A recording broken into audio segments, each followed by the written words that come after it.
Hello and welcome to the use of functions in Python. Functions are useful in situations when you want to package a certain functionality inside a function because you need this functionality many times. So whenever you will need this functionality, you will simply call that function and it will perform that task. For example, if you want to calculate square root or if you perform certain type of data analysis on various types of data, then you should write a function for that purpose, for that data analysis.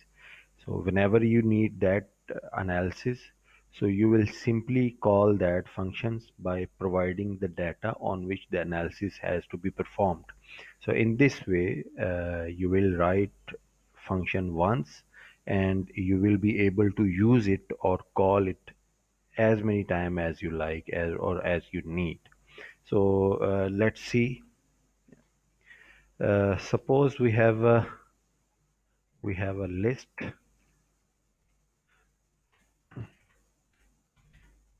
containing three elements and we want to print the last element of the list. So we will print, as you know, this is a list that contains three elements. So the last or third element has an index 2. As you know, the indices of lists start from 0 instead of 1. Therefore, when a list contains total 3 elements, then the index of the last element should be 2. Okay, so hopefully this program should print the last element of the list A. Let's run the program.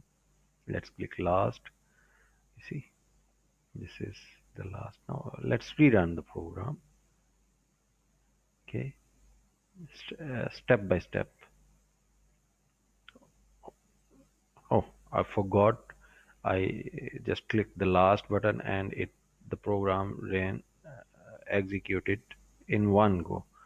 But I can reverse it by using this. You see, it has restarted the execution of the program, and red arrow indicates the next line to be executed. So that means the first line or the program has started execution. Now I will click forward. First line has executed. Okay, I'm sorry, post lines executed once. Okay, so let's do it from here. I accidentally clicked the forward button twice, that is why. Now this time just first line has executed. The value of A is assigned. Okay, so we see this is the list and you can see the first element has index 0, second has 1 and third has 2. So the last element of a list containing three elements has an index 2. Okay, so when we will print A2, then the last element 30 will be printed. Let's edit the code. Suppose our list changes and another element is added. So we write print a. If we want to print the last element of the list, this time the index of the last element would be 3. Let's run the program. Let's click the last. You see, for the first time the list had three elements and the last element was 30, so 30 printed, and next time the last element of the list was 40, so 40 printed. Suppose we have to perform this task a number of times. Okay, so each time we will need to write this code, but but uh, unfortunately, but this is not an appropriate way. This is an inefficient way of writing the code. So let's use functions. Okay,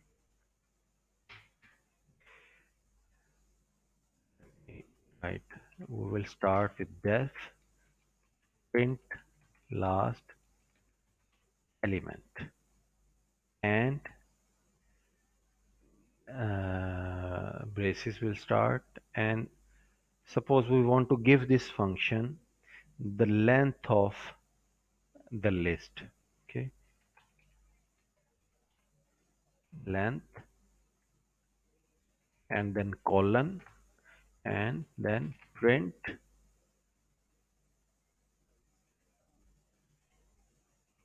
a length minus 1.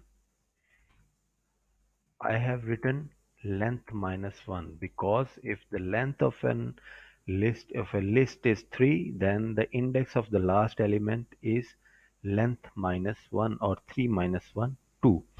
So this function, we are providing this function the length of a list, and this function will print the last element of that list. Okay, and in the end, write return. Okay, so now let's see what happened.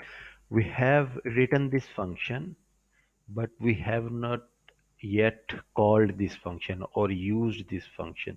So nothing, the code inside the function will not be executed unless we call it. Let's run the program. Let's click last. You see nothing is printed on the screen.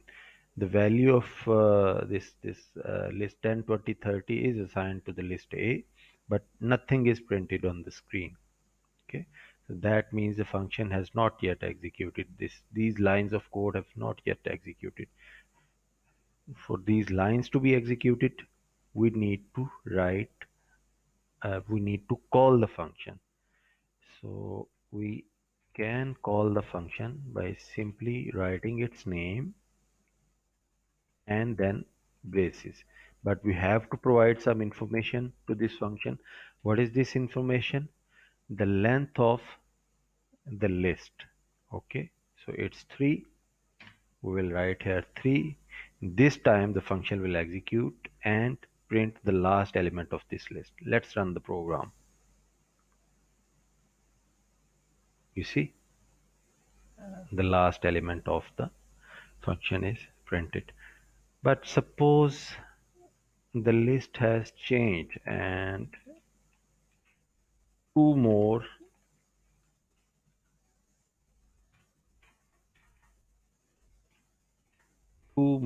elements are added. Okay,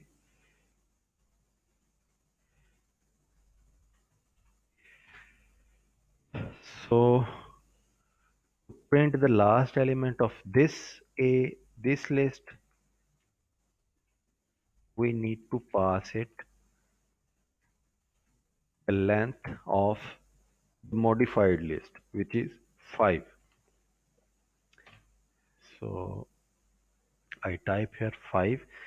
Again, this function or this line of code will print the last element of this modified list. Okay, let's run the program.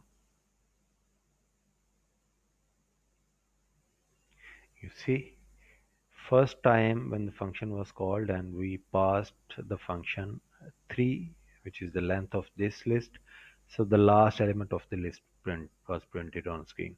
Second time the list was modified, it contained 5 elements, and we passed this changed length to the function print last element, and we see the last element of that modified list was printed.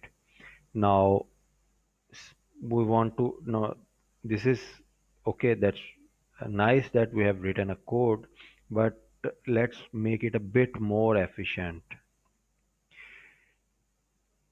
let's calculate.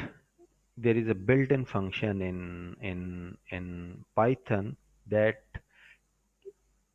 gives you the length of a list. Okay, I'm not going to tell you right now about this function, and I want you to search on your own through Google and find this function and learn how to find the length of a function, length of a list, okay, yourself. Okay. uh, uh, Look, it's very important to seek help through internet, because it's not possible that a teacher or tutor is going to teach you each and everything. At some point you have to learn, or you have to develop programs or softwares by seeking help from internet. So it's very important uh, to seek help from internet by googling something, or by joining communities of practice, or by Python communities. There are a lot of communities for each programming language. A lot of help is available. You must understand how to seek help. Okay, so let's see if you can find a function, a built-in function in Python that provides you the length of a list. Okay, thank you.